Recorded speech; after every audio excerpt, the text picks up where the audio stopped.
Hey guys, it is Carl Brown for GuitarLessons365.com.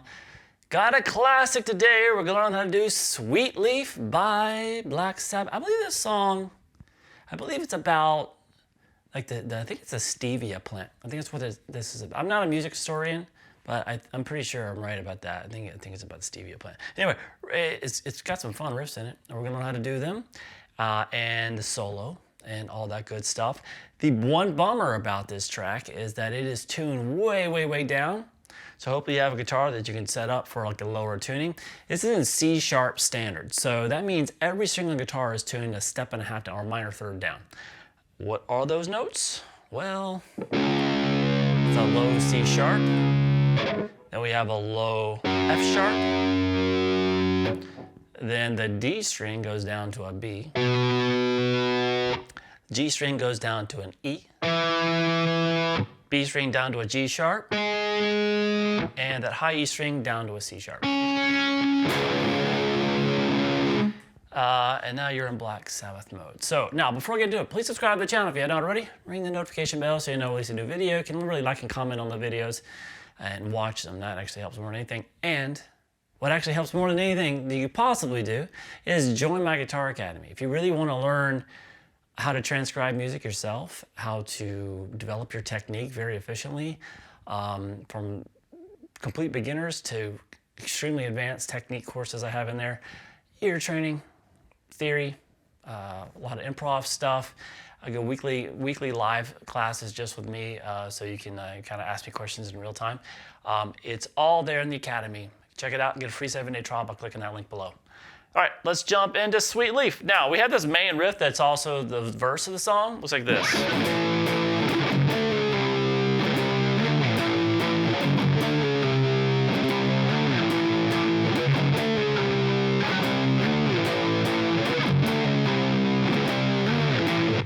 All right, so a lot of slides going on, and we're gonna start here with this power chord at the 8th fret here on the low E string.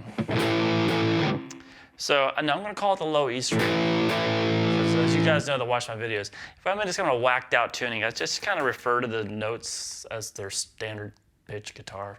You know, it's a lot of mind games otherwise. So let's just act like we have a standard tune guitar, but it sounds a lot different than that. So 8th fret. And then we're going to come up here. You can hit that twice. Come up to the 13th fret. So it's Tony Iommi, a lot of times he does his power chords kind of really high up off of the 6th string. So instead of like here, he's up here, which really gave it that, he does it, most of it, so a lot of his style is built off of that, doing those chords way up there.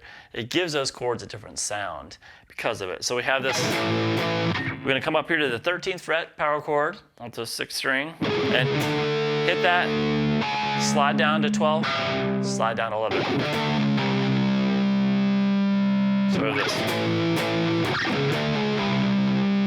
Then you're gonna pick that chord, and then there's a quick slide back to 13, but he doesn't do like, it's not that literal, not like, it's more like, it's kind of like he's just, kind of hits it all. He kind of quickly goes up and works his way back down to the 8th fret. So he just barely works his way up to that 13th fret and come back.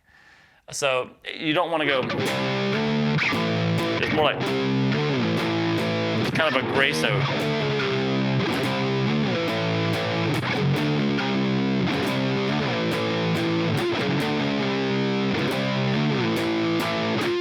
So we got that, we repeat for a little while, and then we have this next riff, which I just kind of call the interlude riff since there's no vocals there. It looks like this.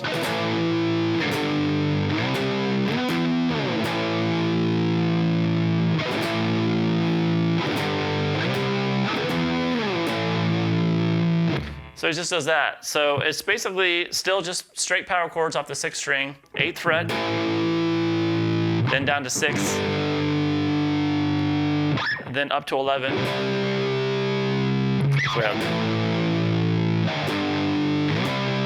And then jump all the way up here to the 15th fret, power chord off the 6th string. Pick that, slide it down to 8, and then hit that there. So this.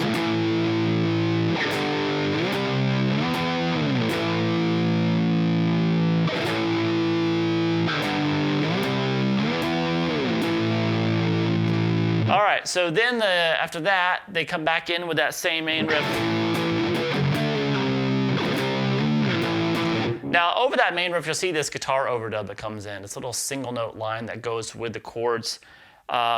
The easiest way, I'm not going to cover that. If you wanted to do that on your own, the easiest way to do that is wherever you're playing these chords out on the 6th string,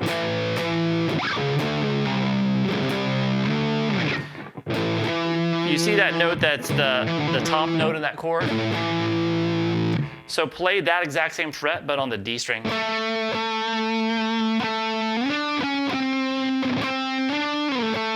So wherever that second note in the top note of the power chord is, that same fret, but over on the D string. And that'll be that where you play that little single note.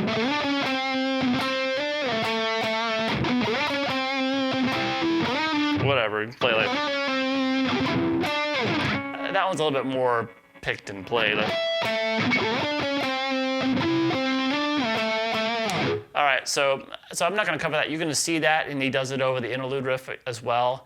Just kind of trace it along the D string there. Like I said, whatever fret that top note in the power chord is, that's the fret that note's going to be on. So see how quickly I can just bypass doing all that stuff and just say, yeah, figure it out yourself.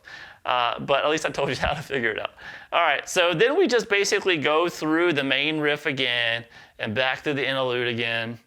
And then we get to the solo section. So the solo section is where things will really kind of get ramped up in difficulty.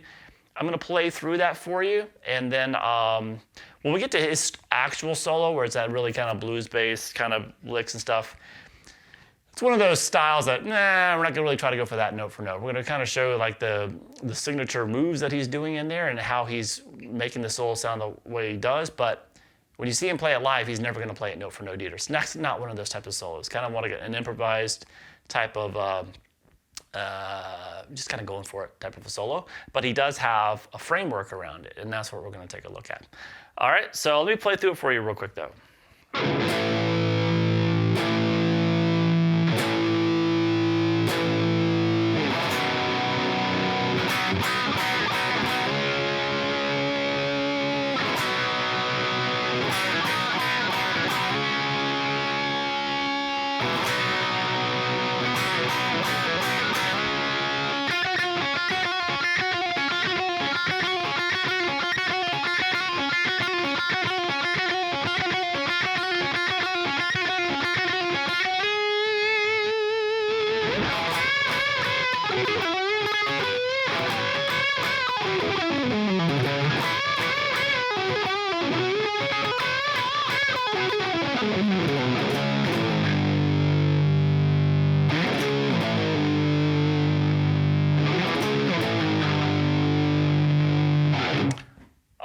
So we're going to start here with just that same power chord that we started the main riff with, but just hit it 4 times. Kind of a couple beats on each one. And then we take it down to a D major chord. Now, it almost sounds like it'd be better to... but the one video kind of referenced of where he's playing this stuff. He's actually doing it down here.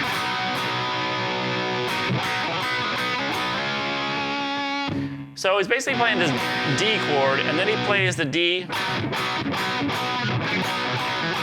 5 times and slide it up 2 frets. And when you do that, you can kill that D open D string.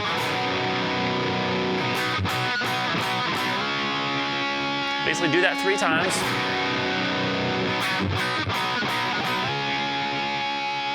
So I hit 5 times, there's a little up hit on it. So it sounds like 1, 2, 3, 4, but there's a little dun dun dun dun dun dun. So there's a little up hit in there. So after you've done that 3 times, then we get to that little lick.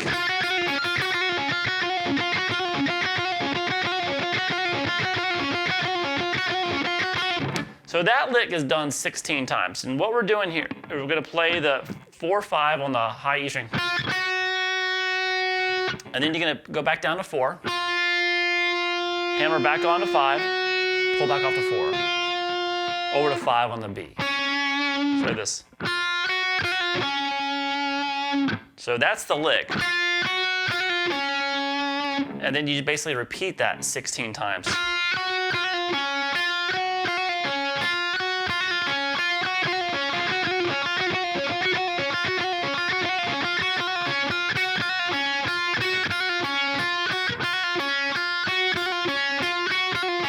All right, so after 16 times, then it just kind of takes us to this note, which is basically just from 4, 5, then slide up to 7 on the high E string. And then we get to the real actual solo. All right, so let's go through that for you real quick. Now, this is the thing that I'm not gonna do note for note. It's, he basically kind of starts each phrase with the same kind of unison bend stuff, like.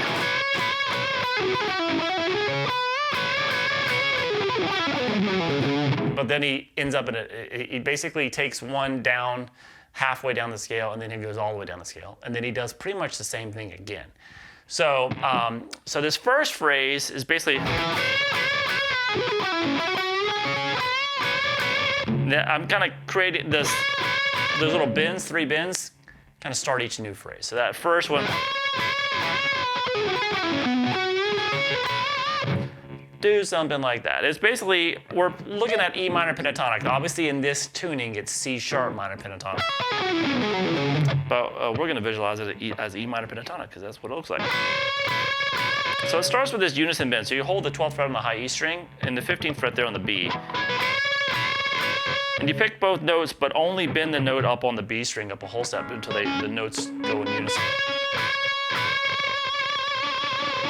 And then what he does, he just kind of starts doing a series of, take your favorite little pentatonic legato lick and just take it down the scale until you get to the 14th fret on the D. I told you I'm not doing this note. It's just one of those solos that he doesn't play it note for note either, so why should we? So we're gonna basically, he makes his way down to the 14th fret there on the D string. And then he works his way back up by going 12 on the G and then at a bend at the 14th fret on the G string.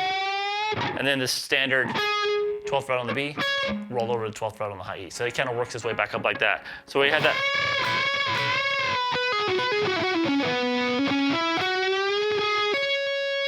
And then we're back to basically the first phrase.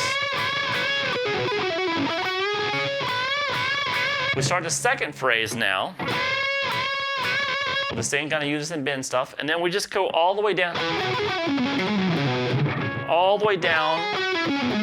this E minor pentatonic shape from 15-12 on the B to 14-12 on the G, 14-12 on the D string, and when you get to that 14 on the A, slide it down to 12, then down to you have the 10th fret there, so you can basically slid down to the pentatonic form in front of it. And here you can go down to the root, or it sounds like he kind of goes down to that note real quick, goes all the way down to this 10th fret. So it's kind of like just the notes you'll be using are, and within that, just do whatever the hell you want. And then we basically go back and do pretty much the first phrase that we did. And then the second phrase. So it's kind of like this 2 phrases and then repeat it. Obviously, he's not doing them both all note for note exactly like that, but that will get you sounding like the solo.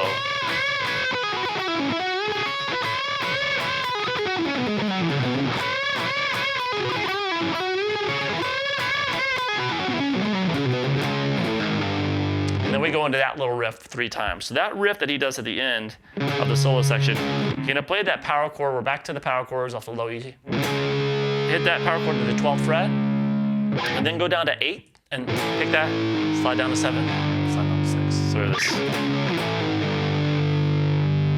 And do that 3 times.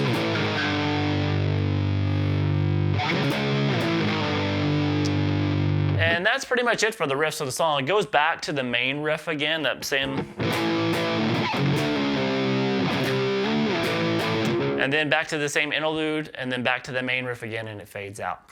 But it's got some fun riffs, and like I said, that solo section, this lick to get it up to speed.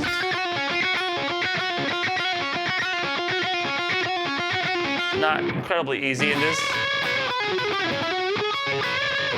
That one, you get to work on your blues licks, and you get to use whatever licks you want, because that's how I did it.